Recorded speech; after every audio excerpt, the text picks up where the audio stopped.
Ya, assalamualaikum warahmatullahi wabarakatuh. Kembali lagi bersama saya. Kali ini saya akan membahas tentang biometrics ya, kaitannya biometrik dengan dunia IT itu seperti apa. Yang seperti kita tahu bahwa biometrik ini digunakan sebagai security atau keamanan pada bidang IT. Nah, mari kita lihat sebetulnya biometrik itu ada apa aja sih. Sebetulnya banyak. Jadi ada misalkan di chemical itu ada DNA matching, kemudian untuk visual itu bisa telinga, mata, retina, kemudian wajah, fingerprint, sidik jari atau sidik jari kan. Kemudian ada finger geometry recognition. Kemudian ada banyak sekali sebetulnya. Nah, dan yang terakhir, yang terbaru yang sudah banyak digunakan di banyak negara itu biometrik menggunakan kartu ya, dimana kartu tersebut akan ditempelkan chip untuk mengenali si pemilik kartunya ya. Contoh mungkin seperti ektp lah, kurang lebih seperti itu kan juga memuat data-data kita. Nah, saya tidak akan lebih banyak membahas biometriknya, mungkin hubungan biometrik ini dengan security kan ya, biasanya mari kita lihat satu produk ini namanya ZKTeco.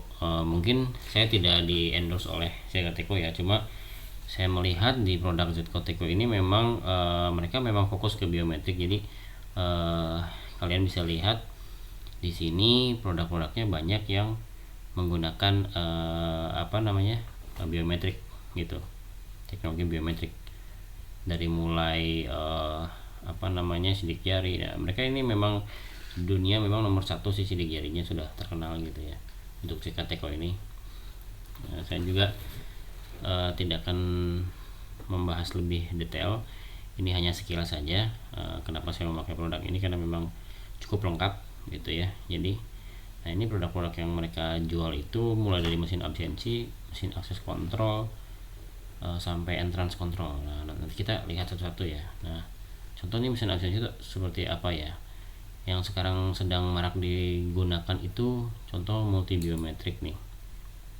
Nah, multi biometrik ini dia bisa multi ya, membaca sidik jari segala macam, sampai scan wajah. Mungkin teman-teman udah banyak yang tahu sih ya, alat seperti ini kan sudah banyak di pasaran gitu kan.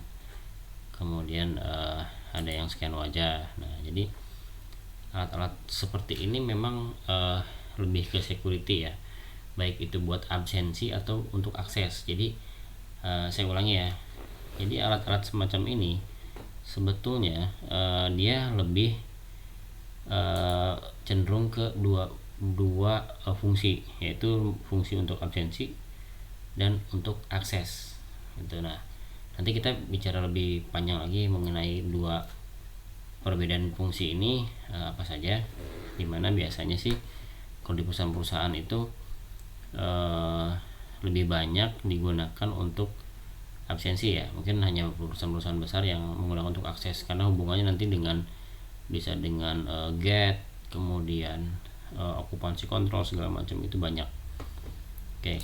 Nah, sekarang mari kita lihat sebetulnya ZK itu seperti apa ya. Ini memang cukup bagus kita belajar biometrik menggunakan atau mempelajari produk-produk ZKTeco karena memang cukup lengkap. Jadi di produk ini memang sudah satu paket ya.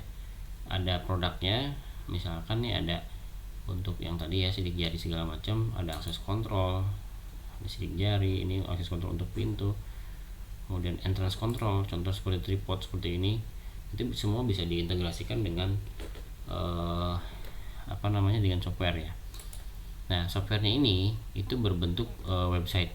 Jadi ini berbasis web, dimana bisa diinstal di server cloud ataupun server on-prem. Nah, setelah itu kita bisa mengkonfigurasi semua device yang terkonek. Jadi mungkin seperti ini ya. Saya coba jelaskan, ada beberapa aplikasi yang memang banyak dipakai ya. Sebetulnya ada dua aplikasi yang setelah banyak pakai gitu ya di perusahaan-perusahaan itu, yaitu ini kan ada banyak nih softwarenya. Nah, yang biasa dipakai itu adalah ZKBS atau ZK Biosecurity. Nah, ini memang aplikasi server yang memang cukup lengkap. Kemudian ada ZK Teko Biotime. Kalau Biotime itu dia khusus untuk lebih ke absensi, ya kan.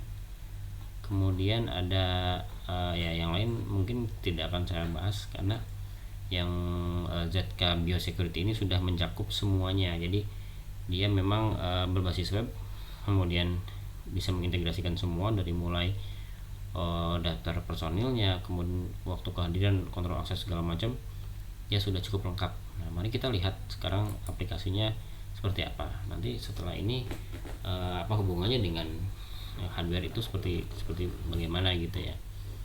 Nah, ini di sini di webnya ini kita bisa lihat, kita juga bisa trial sih.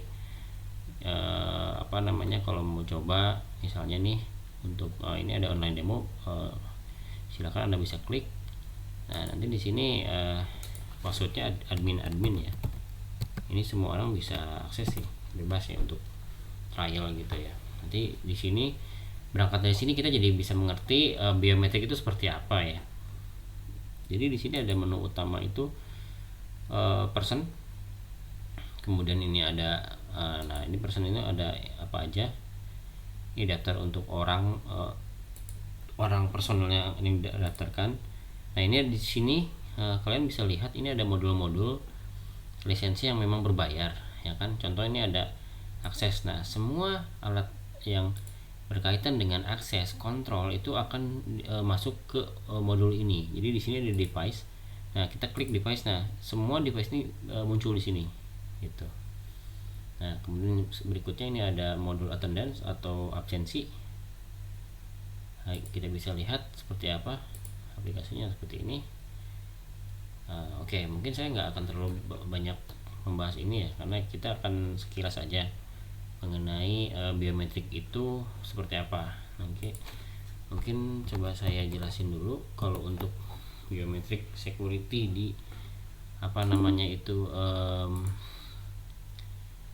sebentar, untuk sistem biometrik untuk security itu seperti apa. Jadi sebenarnya begini, sebenarnya sederhana, itu nggak terlalu sulit ya, tidak mudah gitu mempelajarinya ini. Jadi sistemnya itu sebetulnya hanya seperti ini sih. Saya ini adalah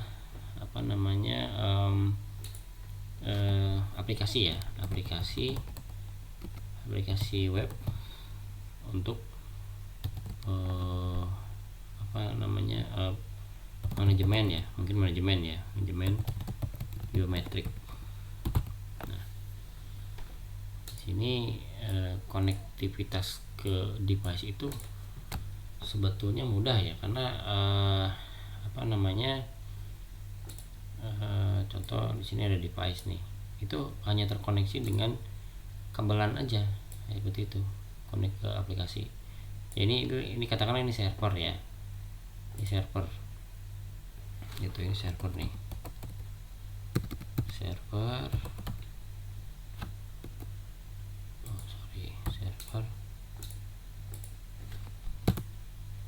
sebentar. Oke. Jadi ini ada server untuk aplikasi manajemennya biometriknya. Kemudian di sini mungkin ada device-nya atau alatnya, itu bisa berupa sidik jari, macam-macam ya, face recognition dan lain-lain. Nah, di alat ini juga bisa connect ke gate control contohnya misalnya ya. Saya coba perlihatkan seperti apa sih barang-barang itu. Nah, contoh nih misalnya kita memakai produk untuk multi biometrik atau sidik wajah ya, wajah. Karena ini ada scan wajah. Nah, scan wajah ini nanti connect LAN, kabelan ke jaringan, dimana jaringan tersebut harus terkonek ke server. Jadi yang ini ya, seperti itu. Kemudian setelah itu oke, saya coba kasih lihat gambarnya mungkin ya. Di sini sebentar ya. Nah, teman-teman mungkin bisa lihat di sini ada salah satu produk apa namanya face recognition, di mana ini memang sudah multi sih ya. Dia bisa membaca wajah, kemudian suhu, kemudian ini suhu, masker juga, kemudian ada apa itu namanya palm registration, palm atau untuk pengenalan telapak tangan, ya kan, ini palm. Kemudian ada apa lagi nih, mass detection, body temperature, semuanya sudah lengkap di sini. Memang saya ambil contoh alat ini aja biar teman-teman gampang memahaminya ya. Jadi alat ini memang sebetulnya itu OS-nya itu adalah Linux, dimana OS ini ditanam di alat ini sebagai firmware-nya. Nanti menunya itu ya mirip-mirip seperti handphone sih kurang lebih ya. Nah, tapi di belakangnya, di belakang ini ada port kabel, dia bisa connect ke alarm, ke card reader, ini bentuknya pin, kemudian ke door lock, ya kan, sampai ke gate juga bisa. Jadi bisa dikonekkan ke gate atau turnstile. Nah, ini yang hitam ini connect LAN ke server gitu. Oke. Produknya ini jadi pemasangannya itu seperti ini ya. Contoh nih ya, ini ya yang sama sih ya kemarin tadi, seperti itu. Nah, sebetulnya gimana sih biometrik ini bisa diterapkan gitu kan, pertanyaannya itu. Jadi memang untuk web ini memang connect langsung ke device, tapi web ini juga bisa dipasang di cloud. Nah, bagaimana pertanyaan bisa dipasang di cloud? Nah, itu menggunakan sistem ADMS. Nah, ADMS itu kurang lebih seperti ini sih ya. Saya kasih contoh ya. Jadi ketika si servernya itu dipasang di cloud, dipasang public, nah itu setiap device itu atau alat FR itu bisa terkonek ke server. Kita memasukkan parameter apa namanya, misalnya domain name-nya atau IP public-nya dimasukkan ke dalam setiap alat. Jadi alat ini bisa dipakai di mana saja dan servernya jadi menjadi cloud. Kurang lebih begitu sih ya ininya, gambarannya seperti itu. Mungkin kita langsung lihat aja produknya seperti apa. Nah, contoh ini ya kan, ini softwarenya nih, produknya itu ada contoh, ada flat barrier. Nah, ini bisa dikonekkan dengan FR yang tadi. Jadi contoh nih, saya kasih lihat cara pasangnya ini kan. Contoh misalnya device FR yang tadi ya, face recognition ya. Nanti bisa kita konekkan juga dengan misalnya ini gate parkir, atau flat barrier ya. Flat barrier yang teman-teman biasa lihat mungkin di perkantoran, kalau mau akses ke lift itu dipasang flat barrier itu ini. Nah, kayak gini. Jadi sebetulnya sederhana. Ini kabel yang terkoneksi ini hanya dry contact, dimana kalau ada trigger dari device ini, dia akan membuka flat barrier-nya. Seperti itu sih ya. Gitu ya. Kita lihat. Nah, produknya seperti ini ya. Gitu. Kemudian untuk FR-nya tadi atau alatnya juga cuma seperti ini. Nah, ini flat barrier tadi sama aja dengan door sense, pintu ini ya, sama aja dengan pintu. Jadi dia bisa buka pintu, sama aja sih kurang lebih kerjanya seperti itu. Jadi sebetulnya mudah gitu. Oke, jadi mungkin di sini device ini juga bisa dikonekkan ke, misalnya tadi kan ada alarm gitu kan, alarm. Jadi memang cukup lengkap ya. Nah, semua pengenalan biometrik itu di sini. Jadi ini device sebetulnya lebih cocok multi biometrik, misalnya multi biometrik. Nah, jadi sebetulnya kalau teman-teman yang tertarik di dunia biometrik, lebih khususnya ke security biometrik yang sekarang memang sedang marak ya. Musim pandemi begini orang memakai scan wajah, scan suhu segala macam itu untuk menjaga ini ya,